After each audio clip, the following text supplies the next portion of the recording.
koturaljke su mi bile, ajme meni, u situaciji da me liječnici uvjeravaju u jedno, kad nema spasa, a ja sam uvjerena da ja to ipak mogu riješiti.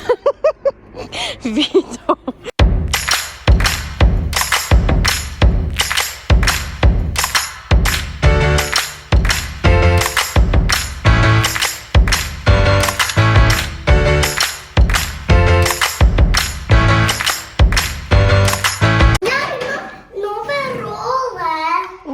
Jel ti se sviđaju?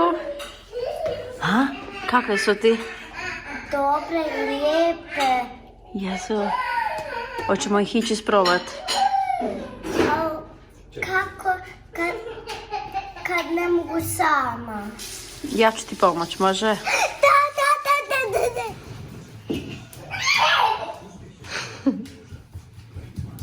Opa! Vita. Kaži ti sretan za sekom, a?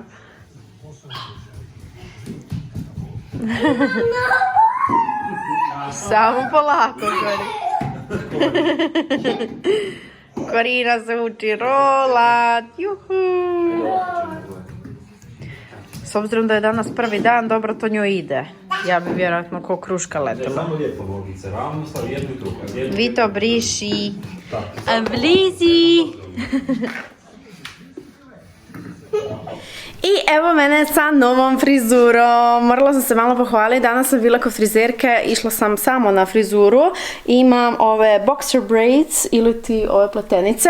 Sutra je na redu Vito za frizuru. Ide se šišat i neću mu ni ovaj put odrezati njegove loknice jer jednostavno ne mogu koliko mi je sladak sa tom frčkavom kosicom, pogotovo kad se opere i mogu si misliti šta će biti po ljeti kad dođe sol do toga. Tako da sutra ide Vito na frizuricu, iće Korina s nama, tako da vjerujem da će i ona poželjeti istu ovakvu frizuricu. Ja inače ove pleteničice obožavam i nadam se da će mi ovo ljeto ipak još malo narast kosa, zato što mi zapravo na moje lice nekako puno ljepše djeluje kad ih napravim 5, znači da jedna bude na sredini i ovako 2 sa svake strane, ali mi to nekako opet bolje djeluje na dužoj kosi, tako da se nadam da će mi do ljeta narast kosa da si mogu tu frizuru napraviti. A za sad ćemo se ovako furat malo s ovom frizurom, čisto da si malo dignem kosu da mi nije stalno u repu. Sad kad sam se pohvalila sa frizurom, moram reći još jednu stvar. Ako ste pratili moj prethodni vlog, vidjeli ste da sam si kupila koturaljke sebi i Korini i doslovno sam imala feeling da ću se slomiti na tome. Iskreno, jednom sam ih obukla po kući i uopće ih nisam nosila van jer su mi jako nestabilne. Naime, baš sam pričala jučer sa svojom bakom, na koturaljkama sam se vozila sa 2 godine, znači pred 30, nećemo ovo reći preglasno, ali aj dobro, prek 30 godina sam se vozila na koturaljkama, tako da kad sam ih obukla sad na noge, mislila sam si, ok, jesam ispala toliko iz štosa da su mi jako nestabilne ili su zbilja puno nestabilnije od rola i kasnije kad sam malo uključila svoju pamet, shvatila sam da zapravo ima logike da su nestabilnije i u to sam se ubrzo i uvjerila jer danas naravno nije mi vrag dao mira, išla sam do Intersporta samo da nataknem neke bilo koje role na nogu, da vidim jesam ono luda, jel zbilja do mene da sam toliko zakržljala ili je do rola. I shvatila sam naravno da sam bila ipak u pravu kad sam jučer malo razmislila. Stvar je u tome da kad sam naručivala koturaljke, naručivala sam ih kao sa logikom, pod navodnicima, kao ono 4 su kotača, 2 napred, 2 iza, kao bit će stabilnije stajati na njima, međutim nisam uzela u obzir da su one zapravo nestabilne zato što se kreću napred nazad, što zapravo znači da mi treba više, ajmo reći pod navodnicima, kočnice napred i nazad. Tako da su po tom pitanju definitivno stabilnije baš role koje imaju 3 ili 4 kotača onako jedan za drugim, zato što jednostavno i prednji i zadnji kotač malo izviruju izvan stopala, tako da zapravo imaš puno veće težište nego na samim koturaljkama. Uglavnom nebitno, ako se dvumite, ako se slučajno kupujete koturaljke ili role, meni osobno su role puno stabilnije, tako da sam ja odlučila ovih koturaljki se riješiti. Ja vjerujem da neko ko ima živaca će se naučiti na tome voziti, nije ono sad da ne možeš apsolutno, ali ja definitivno nisam za to i nemam sad vremena se učit vozat na tome, tako da sam si odlučila kupiti role i mislim da ću naručiti i Korini role jer vidim da i ona upravo leti unatrag, a ne želim da mi se dijete razvije ako baš ne varam. Tako da ja idem danas naručiti sebi nove role i Korini, a ove ću svoje definitivno kulturaljke prodati.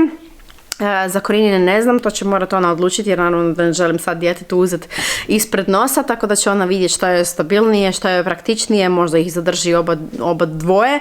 Uglavnom, ni jedne ni druge role, niti kulturiljke nisam uzimala nekakve preskupe jer kao prvo ne znam, hoće me dugo držati to, a kao drugo, eto, dobro da nisam uzela neke turbo skupe jer se ispostavilo da se uopće ne znam voziti na tome. Tako da sam ja odlučila ipak mrvicu ovoga biti opreznija po tom pitanju. Meni je inače prije, doduše pred 10 godina sam zadnji put stala na role, meni je prije u rolama bilo kao u tenisicama jer sam još ne znam koliko godina prije trenirala umjetničko klizanje i hokej na ledu, tako da su mi role bile ko dobar dan. Naravno nisam sad toliko stabilna na rolama, ali nadam se iskreno da ću se moći normalno voziti. Kulturaljke su mi bile ajme meni, znači mislila sam da ću se polomiti, doslovno toliko sam se osjećala ne znam, prestrašeno da vam to ne mogu opisati. Tako da, eto, sad sam vam ispričala cijelu moguću Bibliju.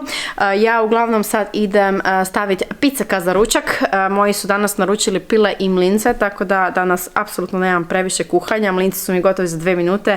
Pile doslovno moram samo natrackat začinima, malo narezati povrća okolo kako ja to volim i šiknuti u pečnicu.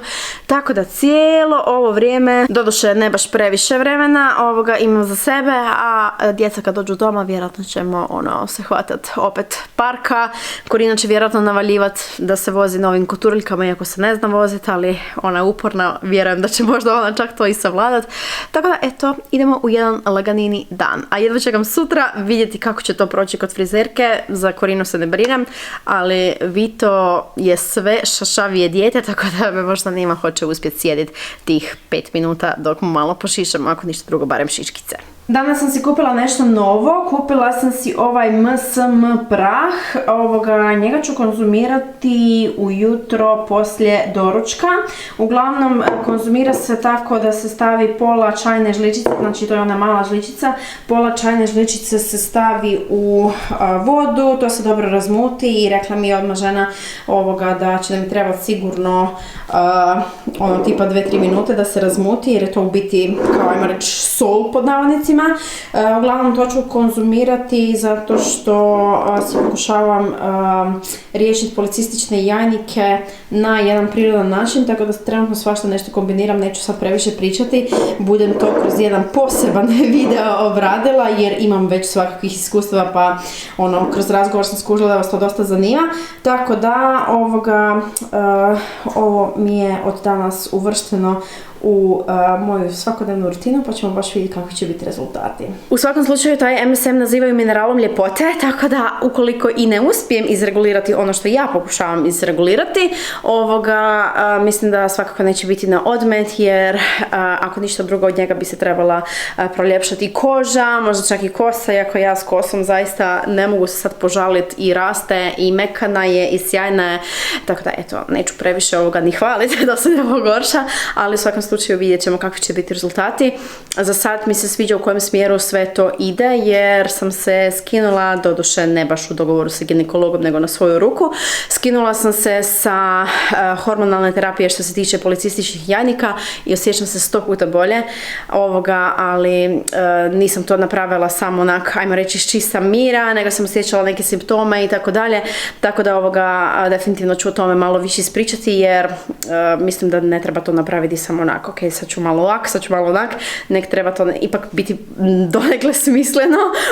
U mojoj glavi ovaj put kojim idem je smislen, sam ćemo vidjeti hoće li uspjeti ili ne, zato što sam trenutno u situaciji da me liječnici uvjeravaju u jedno, a to je da tom mom stanju što se tiče policijskih jajnika nema spasa, a ja sam toliko vremena uložila u čitanje, istraživanje i tako dalje, da sam uvjerena da ja to ipak mogu riješiti. Pa ćemo vidjeti ko će na kraju biti u pravu.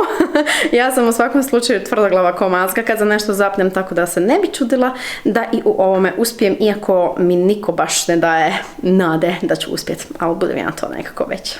Super mi je kada nakon 3 godine intenzivnog i svakodnevnog korištenja eteričnih ulja nađem neku kombinaciju koja me onako baš oduševi. Danas sam stavila u difuzor eukaliptus radiatu i gerani i moram priznati da sam ostala baš oduševljena. Oba dva ulja su odlična za dišne puteve, jako lijepo čiste zrak, jako su super, pogotovo u nekom periodu kad ima hrpu nekih virozica i tako dalje, tako da u tom periodu definitivno je super ovako nešto staviti u difuzor. Ja sam si danas poželjela nekako proljeće, samo u difuzoru, ne naravno vani, ali ovo mi je baš dočaralo fenomenalno.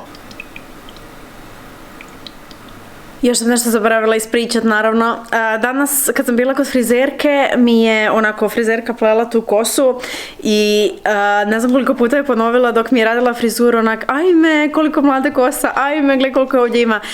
Ja si onak mislim, ja ne mogu vjerovat koliko mi je to lijepo čuti. To me toliko, kako bi rekla, ta jedna na izgled normalna rečenica toliko me razveseli da doslovno sam u stanju se rasplakati od sreće, jer kad se sjetim onih nekih trenutaka kad mi je bilo baš teško i kad mi ta moja kosa nikako nije rasla zbog tog karcinoma, znači imala sam feeling da neće više nikad rast, imala sam toliku dramu u glavi da onak, Isuse Bože, više mi neće narast kosa, šta ću sad još ako počne otpadat i tak dalje, tako da ne znam, ta rečenica me toliko usrećila i toliko mi nekakvu dobru energiju dala, tako da mislim da nije ni svjesna koliko mi je zapravo uljepšala dan, ali eto, nikada nisam mislila da mi takva jedna obična rečenica može toliko zapravo unijeti nekakve pozitive i nekakve te dobre energije. Eto, samo mi je rekla da imam puno mlade kose.